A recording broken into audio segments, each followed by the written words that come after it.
Football shutdown fear after 1 in 90 tests positive. 2 Premier League games called off constitutes a crisis as 1 in 90 positive tests is a ripping through. Here we go again, knobhead. We're not saying that it's a slow week for football news, but the Sun website's big football story on Tuesday morning is that somebody drew a cock in the mutt on Wayne Rooney's car. Though at least they have the picture of the becknobbed car. The Mirror website are splashing with the story, Wayne Rooney's car smeared with abuse after refusing to move it at Christmas market without a picture, making it inevitable that readers will click through to the Sun. Pricks abound.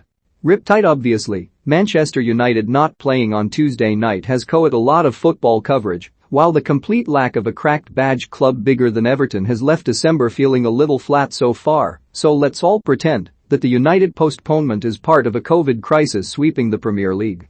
It's literally only the second Premier League postponement, so we're not sure that constitutes either a crisis or a sweep. There are fears that Britain is currently seeing 200,000 new infections a day, so let's not pretend that Brentford v Manchester United being called off is anywhere near a crisis.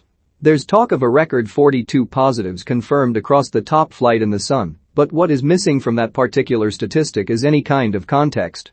What they should also possibly mention is that 42 positives came from 3,805 tests, which means that around 1 in 90 came back positive. That does not sound like a sweep to MediaWatch, especially as last week's ONS figures estimate that 1 in 60 people in England would test positive. On the Sun website, the sweep is upgraded as COVID rips through top flight with Man United the latest casualty. The latest of 2.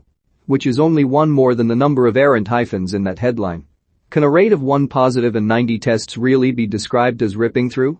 It can if it's Manchester United, and we have decided to engage full disaster mode.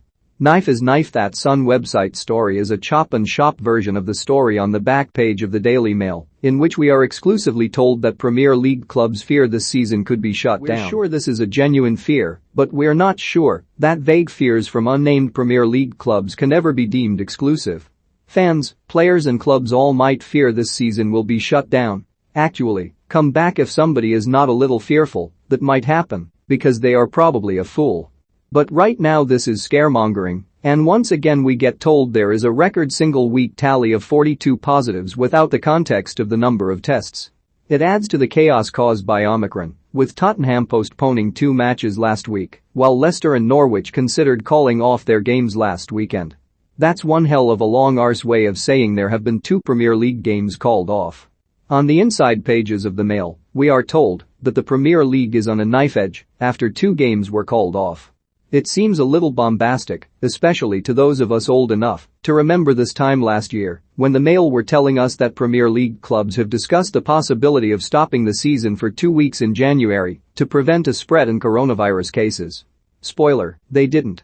Emergency room. And on Mail Online, exclusive, Premier League shutdown fear. Teams worry that spiraling COVID cases, after record high of 42 in a week, could halt the season with Stars having to wait for booster jabs and emergency protocols back in force. Pretty sure the emergency protocols are in place to prevent a shutdown rather being a symptom. It ain't over till it's over. The problem with those kind of stories is that they get rehashed with extra sauce, so the Mail's doom-mongering becomes even darker by the time you get to the Express website. Premier League clubs fear season could be over following rapid rise of Omicron variant now? Somebody had better tell the 4 clubs scheduled to play on Tuesday night.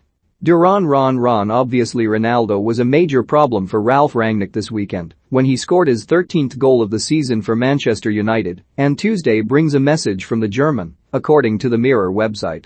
Ralf Rangnick's challenge to Cristiano Ronaldo and forwards as new Man United takes shape. Shall we look at that challenge to Cristiano Ronaldo and forwards in its entirety? It is not only the back 4, or the 2 sixes or the goalkeeper, the whole team has to defend in unison, together as a team.